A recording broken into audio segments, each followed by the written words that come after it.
alergický tvar. Dobre. Lekár sa nás môže spýtať, aký máme problém, čo nám je, čo nás bolí. Môže nás bolieť hlava. Niekto máva dosť často migrény. Alebo keď sme chorí, nás často bolí hlava. Môžu nás bolieť zuby. Povieme, bolí ma zub. Hej? Čiže mňa. Musíme tam použiť slovko ma. Mňa. Hej? Ma. Bolí ma hlava. Bolí ma zub. Bolí ma hrdlo. Môže ma bolieť brucho, keď mám problémy so žalúdkom. Môže ma bolieť chrbát. Môžu ma bolieť oči. Väčšinou mňa oči bolívajú, keď veľa robím za počítačom, keď veľa pracujem. Kto pracuje veľa na nohách, môžu ho bolieť nohy. No ja som napríklad alergická na poštípanie včelou osou. Čiže keď vás poštípe včela, hovorili sme si, ak si pamätáte, že včela by, hej, po anglicky, keď vás uštípne včela, ona tu zo zadku, hej, pustí jedovatú látku. Takisto môže byť poštípanie osou. Osa to je druhé zlé zviera, ktoré nemám rada, hej. Osa, takisto vás poštípe tu zadku. Môže to byť komár, moskyto, hej, komár. Takisto. Oni pijú radi ľudskú krv, hej, komáre. A komár, každý z vás, keď vás uštípne komár, tak má takú červenú výrážku potom, ktorá vás veľmi svrbí. Stále jej sa ich chcete dotýkať, stále ju chcete škrabať. A čím viac si to škrabete, tak tým viac vás to bolí, svrbí. Čiže naozaj mohol vás teda, povieme, pichla alebo uštipla ma včela, osa alebo komár. Môžete spadnúť, hlavne teraz v zime, keď je vonku ľad, keď mrzne. Veľa ľudí sa šmykne, spadne a zlomia si nohu, zlomia si ruku. Čiže môžete povedať, udru si hlavu, hej, spadol som, udrel som si chrbát. Hovorili sme si, keď máme problém s našim nosom, mám nádchu, s hrdlom, keď kašlem, alebo celkovo necítim sa dobre. Aj vy určite, aj ja takisto, keď už na mňa niečo ide, nejaká choroba, tak už cítim, bolí ma hlava, kašlem, bolia ma kosti, svaly, že človek vie porovnať, keď je zdravý a keď bude asi o chvíľu chorý, že niečo na vás lezie. Takisto to bolo aj s covidom, keď sme s manželom mali covid, tak tiež sme cítili, že naše telo nie je v poriadku, že sa niečo deje, že budeme asi chorí a aj tak bolo. Každý z vás. Hovorila som vám veľakrát, teda keď spadnete, môžete si zlomiť nohu alebo ruku. Potom vám ju dajú do tohto bieleho a toto sa volá sádra. Čiže dajú vám nohu do dlahy alebo do sádry. Hovorili sme si, keď máme viac ako 37 stupňov, teda naše telo máme horúčku. No a veľa ľudí má problém s vysokým krvným tlakom. To znamená, že málo pijú, majú veľa stresu a málo sú na čerstvom vzduchu, jedia málo ovocia, zeleniny.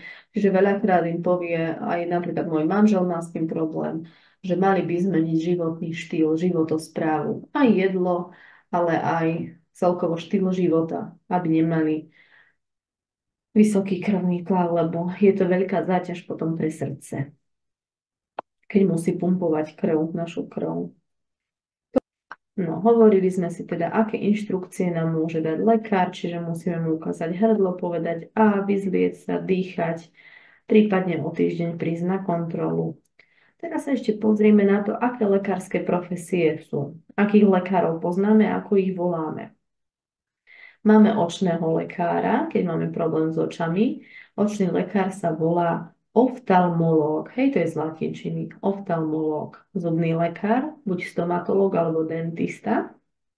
Ušný lekár, pozrite na ten krásny názov, otorinolaryngológ.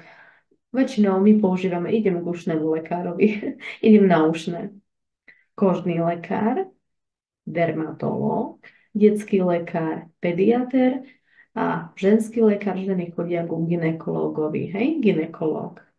A samozrejme z toho robíme aj adjektíva. Od koža je kožný lekár, od slova zuby, zubný lekár, od slova oči vzniklo adjektívum očný lekár, od slova uši, ušný lekár, Od slova žena, ženský lekár, čiže gynekolog. A od slova dieťa, aký? Detský lekár, detský lekár.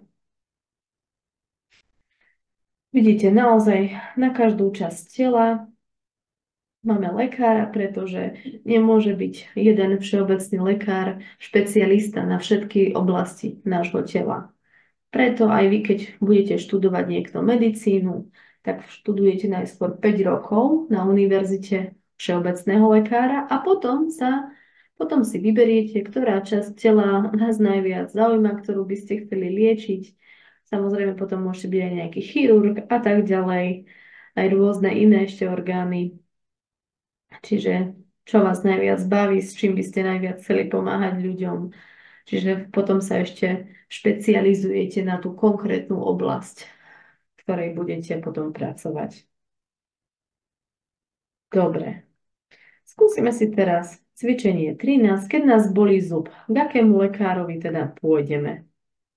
Môžeme spolu. K zubnému lekárovi. Keď máme chore dieťa, K detskému? Pediatrovi. Idem k detskému. áno, k detskému alebo k pediatrovi.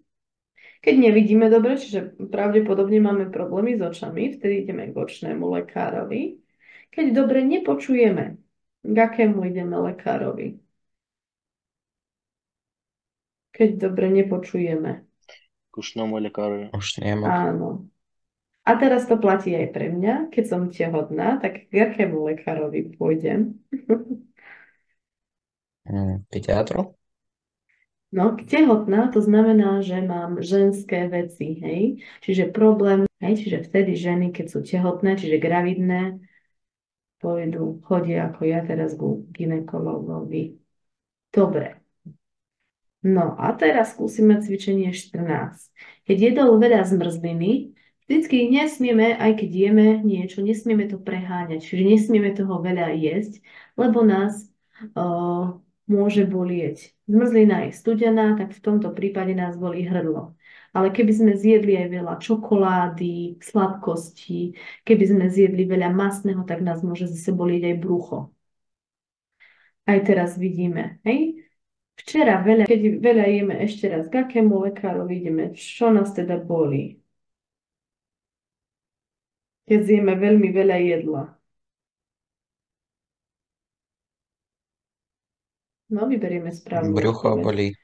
Áno, bolí nás tedy brucho. Hej, alebo keď zjete niečo pokazené, určite nejaký majonézový šalát alebo majonézu. Veľakrát sa stane, že aj niekedy výrobcovia zmrzliny ice cream, ktorí predávajú zmrzlinu, použijú pokazené vajcia, lebo vajcia idú do zmrzliny. Alebo sa im tá zmrzlina pokazí a potom vtedy ľudia majú salmonelózu, bolí ich brucho. Keď máme silnú migrénu, čo nás bolí? Hovorila som vám, čo je to migréna? Hlava. Áno, Teraz pri robí migréna, áno, bolí nás hlava. Keď zjeme veľa čokolády, sladkosti, čo väčšinou deti bolí, keď veľa čokolády? Zuby. Áno, vtedy hovorí sa, že veľa cukru nám škodí, pretože sa nám potom často kazia a aj bolia nás zuby. Čiže všetkého treba, ako vidíte, je s mierou. Keď sme boli včera celý deň na turistike, čo nás môže bolieť? chrbát. Nohy. Môže to byť aj chrbát, keď nosíme ťažké veci, ale v našom prípade to teraz budú nohy, lebo celý deň sme boli na nohách, čiže bolia nás nohy. A keď čakáme bábätko, ako ja, dieťatko, tak nás čo bolieva? Chrbát. Môže nás bolieť chrbát a viete prečo?